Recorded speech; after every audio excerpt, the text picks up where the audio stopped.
One snowy evening, I was driving in the middle of the nowhere at midnight. It was actually quite peaceful with the radio playing random songs on the station I had set to. It was getting harder to see the road with the millions of snowflakes flying towards my car, but I didn't mind it that much. I was planning to go hiking in one of the national parks nearby, and that's why I'm out here.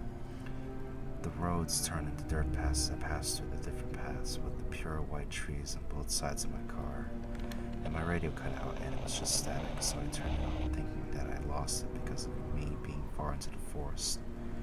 I went on through the forest and suddenly there was a figure in the middle of the path, so I turned off the path into a tree, then blacked. I woke up to blood coming down my face and the blaring sound of my car horn going off. Then I lifted my head off the steering wheel and got out of my car. I went to the passenger side and got my winter jacket and a flashlight and headed away from my car. It was freezing out at that point. I noticed a trail, then ran through it into the trail without thinking. I think I ran for half an hour before stopping to breathe in the cold, icy air. And as I looked around, I saw an old cabin of some sort in the tree line, so I edged towards it, pointing my flashlight at the building, and noticed that it looked like it had been abandoned for decades. I entered slowly, and surprisingly, it was warm enough to keep me alive from the outside weather. I found an old bed frame with a nightstand next to it with a piece of ripped paper on it. December 14th, 1989. Dear Journal, I have been out here for days. I can only see trees for miles, and I see nothing of interest besides a frozen lake nearby. Last night was very odd. I was at the camp lighting the old stove until I heard something. Walking around in the snow outside, but when I checked around for the source of the noise, I saw nothing. My friends have been gone, but I have stayed to take care of the camp until they come back. Although I think the upcoming blizzard will keep them away for longer, I'm going to make myself at home here until the storm passes through. Hopefully the television here works. Yours, Marcus. I read the paper. It was a part of a journal from 1989, but I couldn't find the rest of the journal nearby. I decided that I would lie down in the rusty bed frame with my hood up. Somehow fell asleep that night and woke up to the sound of birds chirping. Felt at peace at the moment. I got up, picked up my flashlight, and took the paper from the nightstand with me for safekeeping. I went outside and found out that the snow was up to my shins and it was cold, but not as bad like it was last night. It was sunny out, so I put my flashlight into the jacket's inner pocket, then walked on into the forest. I looked in my pockets for a cigarette and I lighted to calm me down, but I found a handheld walkie-talkie in one of them. I remembered that the national parks have watchtowers that have certain frequencies, but I didn't know the spark's frequency. I lighted up my cigarette and kept on walking. I found a sign that had the map of the park, and I'm in the southwest area. I need to go to the information office in the west area. It will take me one day to get there. All I see is trees and snow, and that's it. It's mind-numbing, but I can't be dead after all. As I'm walking on the trail, I start thinking about what was on the path when I crashed into the tree. What was it? Who was it? I couldn't stop thinking about it. Was it really someone in the middle of the road that made me swerve in the tree?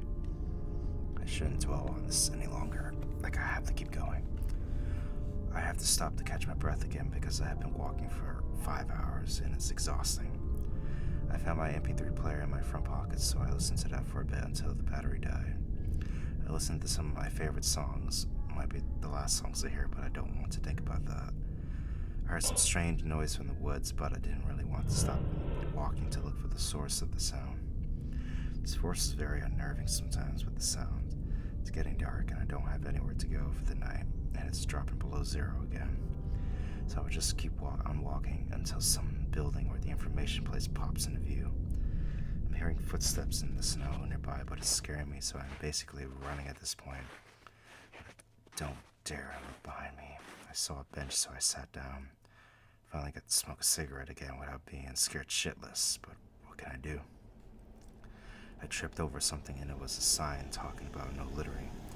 I'm guessing teens, but I highly doubt that out here.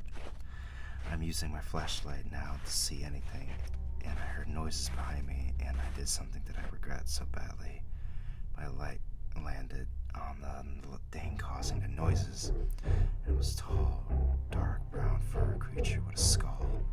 I ran so fast that I didn't have time to even think. I heard the thing screeching behind me, and it was literally holding back the tears of fear.